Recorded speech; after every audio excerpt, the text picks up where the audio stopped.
નમસ્કાર, આપ જોઈ રહ્યા છો યુટીસી ન્યૂઝ। વિશ્વની સૌથી મોટી લોકશાહી ધરાવતું ભારત અને તેમાં લોકશાહીનું મહાપર્વ એટલે લોકસભાની ચૂંટણી 2024ના અંતિમ તબક્કાના મતદાન પહેલા આજથી પ્રચાર પડઘમ શાંત થઈ ગયા છે।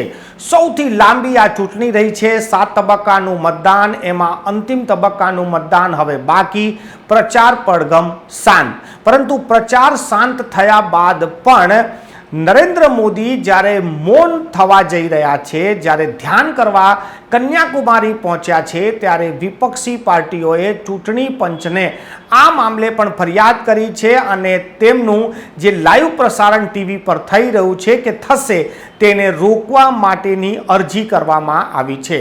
વિપક્ષી પાર્ટીઓનું કહેવું છે કે વડાપ્રધાન નરેન્દ્ર મોદી હાલ આદર્શ આચાર સંહિતા લાગી છે અને તેવામાં જ્યારે પ્રચાર બંધ થાય અને ત્યારબાદ જેઓ ધ્યાન કરવા કન્યાકુમારી ગયા છે તો ત્યાં તેમનું સીધું મીડિયા કવરેજ થઈ રહ્યું છે અને આડકતરી રીતે વડાપ્રધાન નરેન્દ્ર મોદી હાલ પણ પ્રચાર જ કરી રહ્યા છે। તેમણે ચૂંટણી પંચ પાસેથી માંગ કરી છે કે તેમનું લાઈવ પ્રસારણ બંધ કરવામાં આવે અને આ જે ધ્યાન છે તેને લઈને હવે રાજનીતિ શરૂ થઈ ગઈ છે।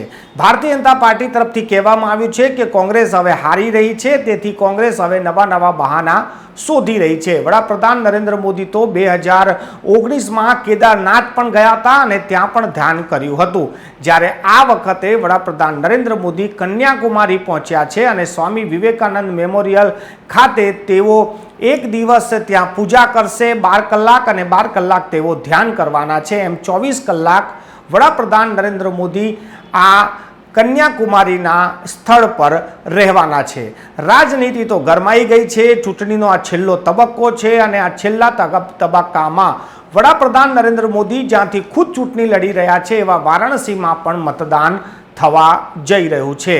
તેથી વડાપ્રધાન નરેન્દ્ર મોદી આ ચૂંટણી પ્રચાર દરમિયાન જે રેલીઓ કરી છે, જે ઇન્ટરવ્યૂઝ આપ્યા છે, ત્યારબાદ હવે તેઓ ધ્યાન કરવા માટે કન્યાકુમારી પહોંચ્યા છે અને રાજનીતિક જે જાણકારો છે તેમનું કહેવું છે કે વડાપ્રધાન નરેન્દ્ર મોદી આ બધું જ મીડિયા કવરેજ લઈને પ્રચાર ચાલુ જ રહે તેવા પ્રયાસ કરી રહ્યા છે।